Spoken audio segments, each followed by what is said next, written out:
But I played. I bought. What was yesterday? What is today? The 23rd. 2 days ago, 23rd. I bought Vampire the Masquerade Bloodlines 2. Nice, dude. I've been hearing good Ah, things. yes. Right. No, dude. I don't It know, sounds man. badass. Sounds like you don't got to worry about building like a stupid ass character or nothing like that. Like Don't you can just worry like get about straight it. straight into the action. I usually Numbers skip all are the cutscenes hard. anyway, so I don't care if the story's trash. There's several ways you can try and look at the game. Um, I mean, I think probably the most popular would be, this is a sequel to Bloodlines, so how does it line up to Bloodlines? Um, and it just doesn't. It's not even the same type of game. Bloodlines RPG, immersive sim. Bloodlines 2 is uh Weird, trash. no, I'm just trying to think what genre I would call it. I guess just like a action, First person action game. I suppose, yeah. Um, when in reality, and this shouldn't be as much a surprise. I mean, I think we've talked about this previously. It's made by the Chinese Room, who previously did Amnesia and a few other games, something in between this and Amnesia. Still Wakes the Deep, which was the closest to the closest to an actual video game that they've ever made to date. And it sounds like this is like on that level of like, yeah, it's a game, technically. Well, and it really lines up because I guess I'll start with the strengths, I suppose, and I don't think there's many, but the game does have good atmosphere. I think that the I don't know, I would call it set design. I know that's not the right word exactly, but the placement of items, you know what I mean, and like whatever. I feel immersed, when I go into these areas, you know what I mean. Um, Yeah. and I think that's about well, and I'm not done with the story so far. I'm like, oh, I guess we'll see what happens. So I don't want to write that off yet, but it's not enthralling me. Um, Wow. but I think that's probably where like the good stuff ends. Uh, But you didn't even say like that the story was good. You were just saying, "I'll wait to see if it well, yeah, like just ends so well." pretty much just the environment, which makes sense because they're like a walking sim developer. Like Yeah. if they're good at one thing, it should be environments. That you're walking through. Uh, yeah, I mean, so I just a lot of ways I could tackle this. I don't like for the sake of gameplay or just to, and it's a weird power fantasy, right? They made a decision to make you a elder vampire. And for those of you who are not familiar with the World of Darkness, that means you're Losers. like In other plus 300 years old. And with that, basically, it just means like, tradition. And they have to make exceptions. I'm sure in Baldur's Gate, I'm sure there's like a D&D person like, oh, you could never do that. That wouldn't work, or you wouldn't fight that monster. So I accept they have to do that in here, but it's just I don't know, it just feels lazy. They use you being an elder as an excuse for you just to have like various vampire abilities in just different clans that normally you just vampire in the World of Darkness, for you guys who don't know. They're not just like a Dracula who can quote unquote do everything. You're born under like a blood lineage, and that's kind of your class/clan. And each clan has kind of like abilities that they're able to do. Like a Nosferatu, for example. They can like hide their presence and stuff. Right. Um, but in this game, they're just like, oh, you're an elder, so like you just like know how to do all this stuff because you've been so old and you've been around. And in the World of Darkness, there are like ways to temporarily or permanently learn like other clans' techniques, but it just seems so lazily written. And even for a gameplay purposes, it sucks because so I picked with I started Clan Venture, and they're like supposed to be the rich kind of people, and they usually their disciplines, which are like the powers, they're like commanding people. Like Yeah. my very first ability is literally just to have someone kill themselves. And it's like lower level enemies. You just can't do it on anybody. But anyway, it's just like command, presence, and stuff. And like one of the reasons you would replay this game is I want to next time I'll play Clan Bruja and see their like big bruiser physical abilities.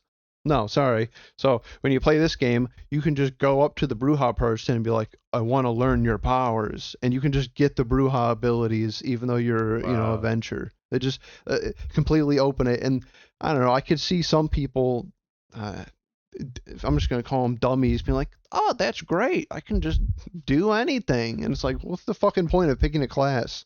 Like literally, why did you have me pick a class? You That's know? like worse than MMOs. Like at least in MMOs you have a class and you have to go to like your specific trainers. In And this like they just you don't can even care.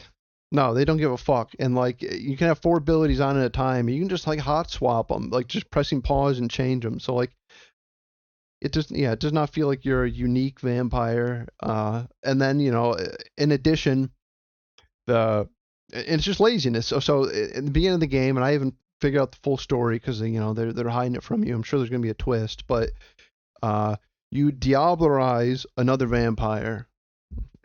Mostly talking to Greg and Vito when I say folks at home, but what that means is a vampire drank another vampire's blood to death. And normally in the world of darkness, like you absorb their power, and some maybe if you did it like a powerful vampire, it can reverse and it can take over you. Whatever. For the purposes of this game, you diablerize a vampire, so now you just have a little narrator voice in your head. It's basically just an excuse to have like the intercom guy that's always with you. Except for it's fucking Chuck from Better Call Saul. I don't have a problem with Chuck. I just don't want to hear him. I don't want to hear him talk to me all the time. All right. That's very funny. I would also And, very hate it if I killed somebody and their fucking voice is just stuck in my head. dude, he talks constantly. And I posted. I encourage you guys to look him. I think they're just in the Google channel or whatever. They're only like a minute long or 2 minutes long.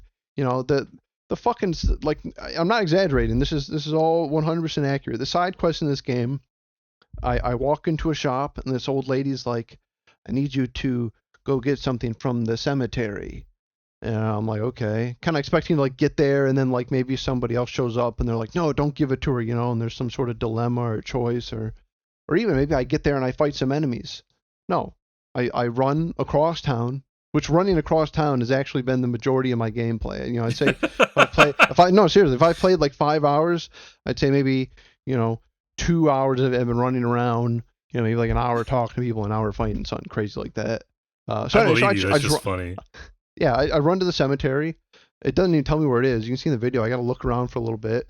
I find it. I grab the item, and then I just go back, and she says, "Thank you." And I say, "Okay." And Get out of my store. like I almost would have rather just not having the side quest. You know what I mean? Like, Yeah. I don't know. Lord. It's a pretty big disappointment. I'll say this though. I'll say this. In between Vampire the Masquerade Bloodlines 1, 2004, and this game. They've had about half a dozen, I don't know what the exact word is, like visual novel games, where you kind of just like even like less than Telltale. You're not walking around, but you'll do a decision and it'll do some dialogue and then you'll do a decision. Yes. I think if you liked those games and you like them because you like the World of Darkness setting and stuff, you might like this game because I really do feel like it is just like 1 or 2 notches above a walking simulator. I mean, there is combat. I have heavy attacks and light attacks, and like I said, you can see in the video, like you have vampire powers, but I'm, and I don't know, it's a problem of you playing an elder, right? Like it's just some weird power fantasy. Like I'm playing on hard, and I mean, there's absolutely, I don't know, there's just nothing that's challenging me. And I don't even mean like, and I'm not like a, Dark Souls. I want to get beaten every game or every fight. Like, but there's just literally, even if I stand still, like I can still just like let them wail on me for a little bit and then just punch them and then they fly away. That's pretty It's like, sad. I mean, that makes sense. Like you're an elder vampire, but like that's why you wouldn't want to be an elder vampire. That's not fun, Right.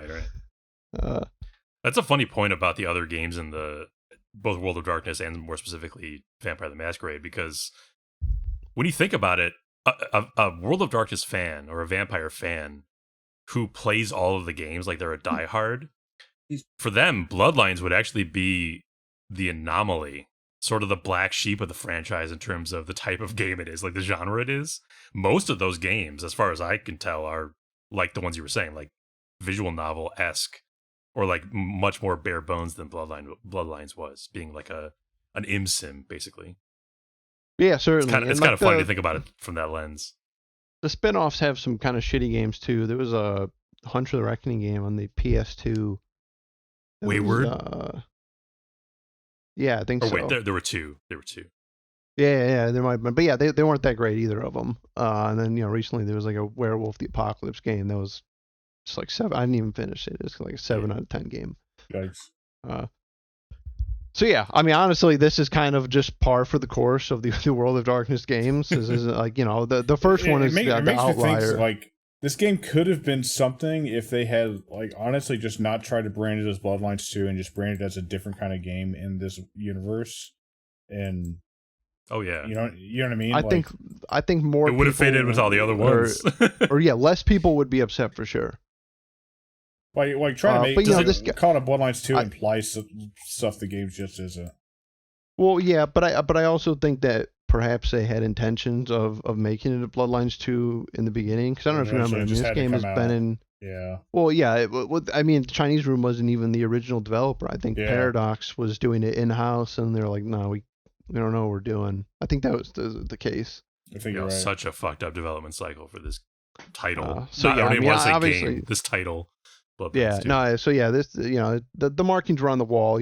I did expect this, but also, I like the World of Darkness. So yeah, I mean, I me personally am getting something out of it, but I would not recommend this to anyone else. I would just say play Bloodlines 1.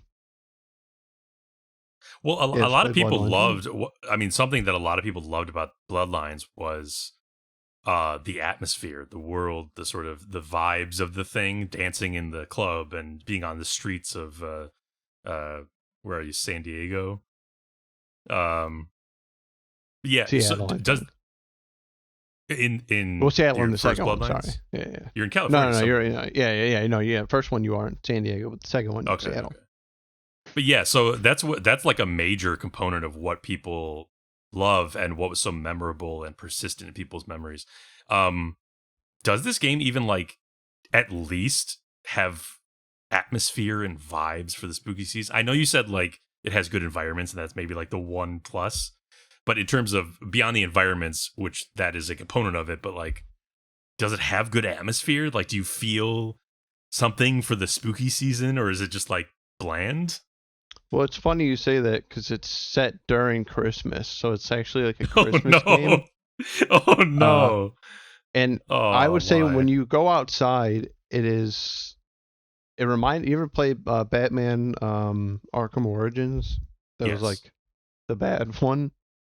Well, I mean, it was fine. It was fine, but it was set during Christmas. It was like the weakest, maybe. It was the least good. My main memory of that game is just swinging back and forth in that giant fucking bridge with like literally nothing around, just nothing even to look at. Right. But my point is, I think the outside environment is pretty uninspired. It's just like city. But yeah, no, I do get that kind of vibe when you go into like these vampires kind of layers or clubs and stuff. I do think it does a much better job. In the interiors, I guess. The outside is just fucking weird, dude. I don't really understand it. Like there'll be people walking around, and like you'll be able to go up to talk to somebody. Let's say press E to talk, but like, and I don't know if this is a bug or what. Every single person seems to be just like down to fuck. You'll just be like, you'll talk to them. They're like, oh yeah, okay, I'll follow you, and then they'll just like follow you to an alley. Like other vampires or humans? No, just humans. Just like normal people on the street. But just like it's not about like enthralling them. It's just no, I don't have to. No, at first I thought like, am I doing something? No, you just talk to them, and they're just down to fuck, dude. I guess that's like an interpretation of something about the VTM universe. It's like I guess they were going for something with that. Well, I kind of wanted to give it the benefit of the doubt, and it's like, the vampires do have, in the actual tabletop game, like there are presence abilities, that make people kind of like irresistible to you or whatever. But like, it's giving you no indication they're using that. It's just right. It's just people you're just down you're just to so fuck, sexy. Dude.